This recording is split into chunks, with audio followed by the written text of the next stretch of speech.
name is Joseph Dandurand. I'm from Kwantlen First Nation. I've been labeled a storyteller, playwright, poet. I'm also the director of our cultural center where I'm at now, my office. I have my new children's book that just came out, The Sasquatch, the Fire, and the Cedar Baskets.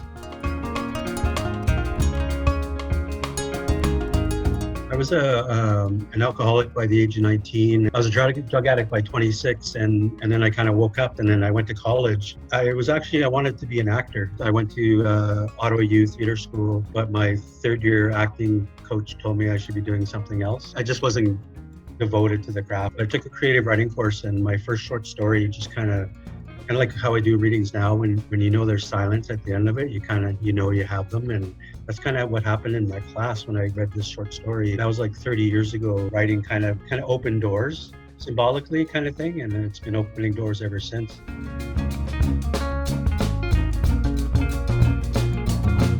Like I said, I was a playwright and poet, and then I was offered the job of storyteller in residence at the Vancouver Public Library. The first day I arrived, they gave me my name tag, and with my picture and my title and my name was Joseph A. Dandurand, FN storyteller, like First Nation storyteller, but FN. I was like, yeah, that's what I am. I'm an FN storyteller. And they were like, oh my God, no, stop, don't change it. I said, no, I love it. I'm an effing storyteller. But I realized that a lot of all my plays were for adults, and my poetry definitely was. So I realized I needed material for children. Part of the residency, you half the time you're spent on a writing project.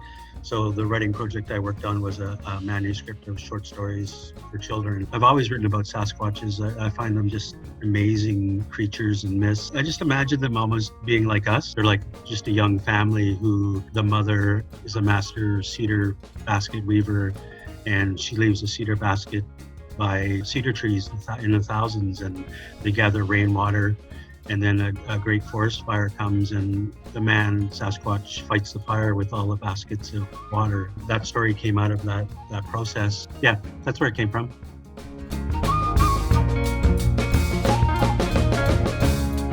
When I first started writing, a friend of mine turned me on to Charles Bukowski. Look at this book, it's just raggedy. It was just the way he wrote and the simplicity of his words. I read all of Shakespeare in university. I loved all of his plays and the way he wrote. So Shakespeare and Bukowski are two authors I would recommend.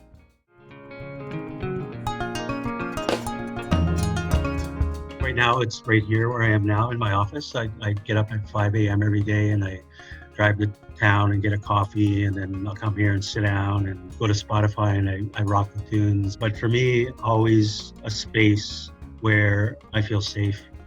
I write.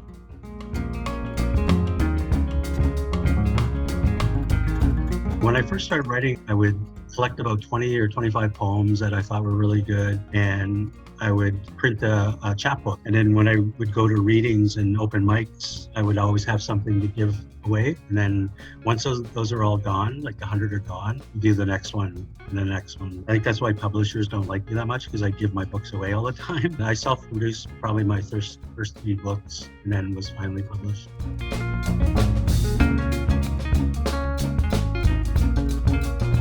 I really have no excuse but to be writing. Before all this hit, I was teaching in like 3 different school districts and kids, and then I did a workshop maybe a few weeks ago with like 50 kids online. Like I was saying about doorways, and you just accept the doorway and you go through and work with what you have. Yeah, I think now is the time to write and create and research and do as much as you can to keep busy. That's what I'm doing.